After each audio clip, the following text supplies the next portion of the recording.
Le paysage politique européen est en pleine mutation. Pendant plus d'une décennie, la Hongrie a fait office de paria au sein de l'Union européenne, ralentissant souvent le rythme des sanctions énergétiques et de la politique régionale. Cette période est révolue. Peter Magyar a renversé le pouvoir en place à Budapest, un événement qui bouleverse immédiatement la donne politique à Bruxelles. Mais il ne s'agit pas ici d'une perte d'influence de la Russie, c'est même tout le contraire.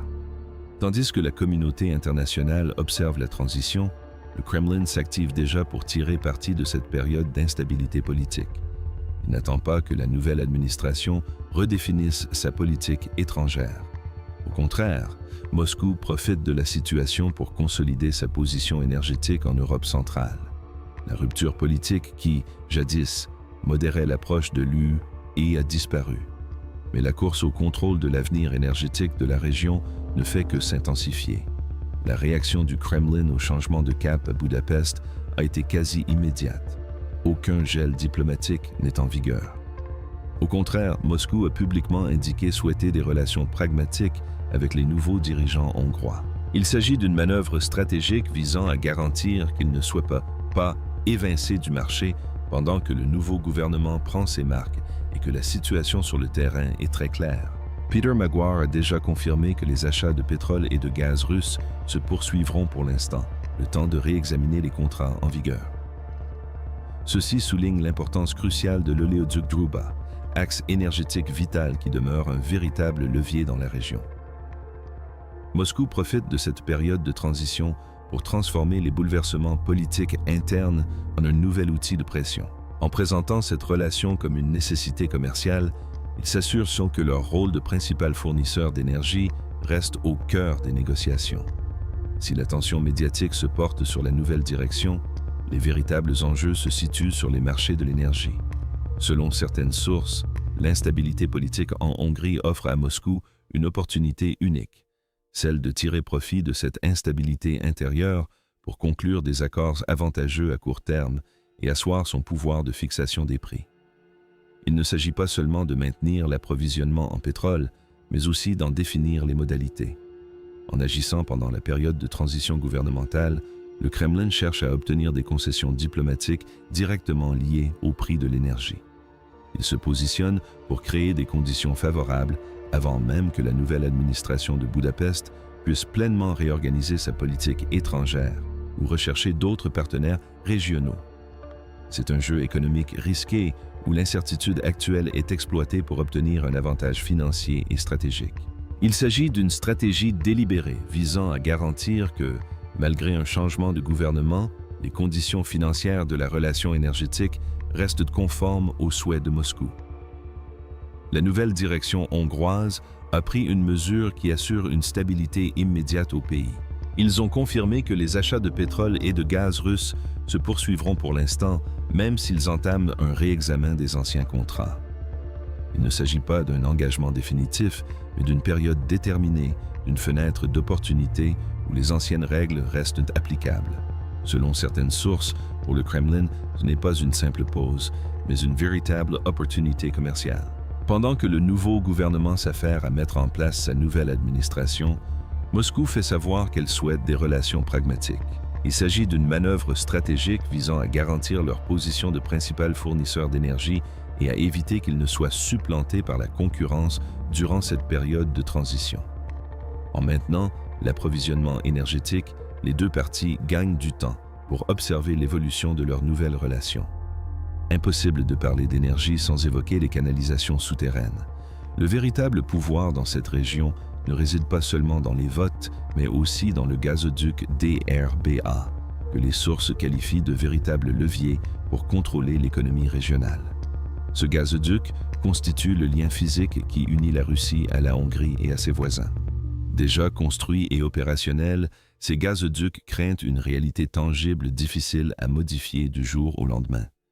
Les sources soulignent que les récentes perturbations du réseau ont sensibilisé tous les acteurs de la région à leur forte dépendance à cette infrastructure. Pour le Kremlin, il s'agit de l'instrument ultime de pression sur le marché pétrolier. Tant que ces oléoducs demeurent la principale voie d'approvisionnement du pays en carburant, Moscou est assuré d'avoir sa place à la table des négociations, quel que soit le parti au pouvoir.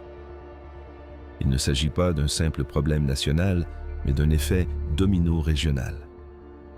Les sources soulignent que des pays voisins comme la Slovaquie font partie du même réseau énergétique et subissent les mêmes pressions. Tous ces pays sont connectés aux mêmes oléoducs et marchés, ce qui signifie qu'un changement de stratégie dans l'un d'eux affecte le pouvoir de négociation de tous les autres. Les sources décrivent cette situation comme un pôle énergétique d'Europe centrale, où la carte énergétique est partagée. La soudaine instabilité du contexte politique régional offre à Moscou la latitude de négocier de nouveaux accords, de proposer des compromis à court terme ou de solliciter des concessions diplomatiques liées à l'approvisionnement énergétique. Ceci met en lumière un défi plus profond pour l'Union européenne, qui s'efforce de préserver son unité tandis que chaque État membre gère ses propres besoins énergétiques immédiats et ses relations commerciales traditionnelles. La phase actuelle de révision des contrats à Budapest n'est pas qu'une simple procédure juridique. C'est un véritable champ de bataille économique où le Kremlin peut transformer l'incertitude politique en gains financiers. Selon la dynamique en jeu, on peut s'attendre à 3 scénarios distincts. Un compromis souple pour empêcher la nouvelle administration de rechercher d'autres solutions.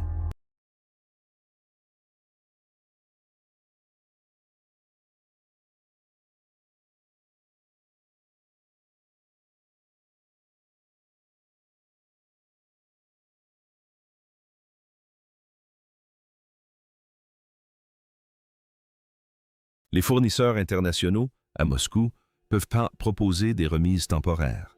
Il s'agit d'une stratégie de fidélisation visant à rendre la relation existante trop avantageuse financièrement pour être abandonnée pendant la transition.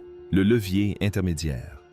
Ici, des prix stables sont proposés, mais conditionnés par des accords et des concessions diplomatiques. Ceci garantit que, même en cas de changement de gouvernement, la politique sous-jacente reste favorable aux intérêts régionaux du fournisseur. La pression directe, s'appuyant sur les récents épisodes de perturbation des infrastructures, peut signaler à Moscou une menace pour l'approvisionnement. Cela provoque une flambée immédiate des prix, obligeant la nouvelle direction à choisir entre son programme de réforme et le risque d'effondrement industriel pendant une période d'approvisionnement cruciale. Moscou agit activement pour consolider sa position énergétique, en lançant une campagne de communication publique sur des liens pragmatiques immédiatement après le changement politique. Le gouvernement cherche à définir les termes de la relation pendant cette période de transition. Travaux d'infrastructure. Soyez attentifs aux propositions de réparation ou de mise à niveau conditionnel du réseau régional. Cela nous rappelle qui détient le véritable pouvoir de négociation dans le secteur de l'énergie. Investissements bilatéraux au-delà du pétrole. Il convient de rechercher des offres d'investissement dans d'autres secteurs afin de créer un climat propice aux affaires, minimisant ainsi les frictions politiques et les pressions juridiques et contractuelles. En agissant pendant la période de transition administrative, il est possible d'obtenir des conditions difficiles à remettre en cause une fois le nouveau gouvernement en place. Le changement de direction à Budapest a immédiatement bouleversé les rapports de force au sein de l'Union européenne. Pendant une décennie, l'administration précédente a maintenu une politique qui a souvent freiné les décisions énergétiques unifiées de l'UE. Cette transition lève cet obstacle spécifique, mais, comme le soulignent certaines sources, elle révèle simultanément une profonde division au sein de l'UE quant à la gestion de la sécurité énergétique du continent. Cette situation place la nouvelle administration de Budapest face à un choix crucial.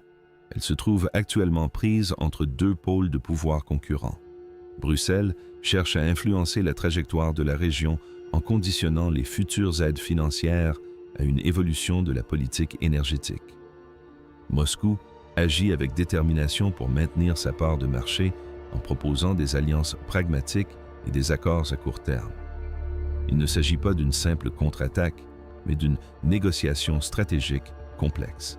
Budapest joue un rôle central en conciliant le besoin immédiat de flux énergétiques stables et établis et les avantages à long terme d'un alignement plus étroit avec Bruxelles. Son financement permet de suivre l'évolution de ce rapport de force tripartite. il convient de surveiller les signaux qui mesurent le rapport de force utilisé par chaque partie. Résultat des contrats. Que l'examen en cours aboutisse à une diversification des sources d'énergie ou à un engagement à long terme en faveur du statu quo, le financement dépend des conditions spécifiques négociées entre Bruxelles et Budapest pour le versement de l'aide régionale. Alignement régional.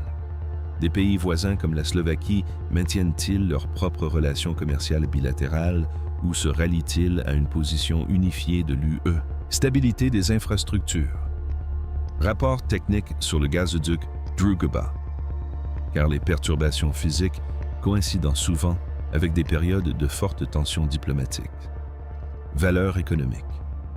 Les accords énergétiques proposés à Budapest présentent-ils un avantage financier significatif par rapport aux alternatives du marché international?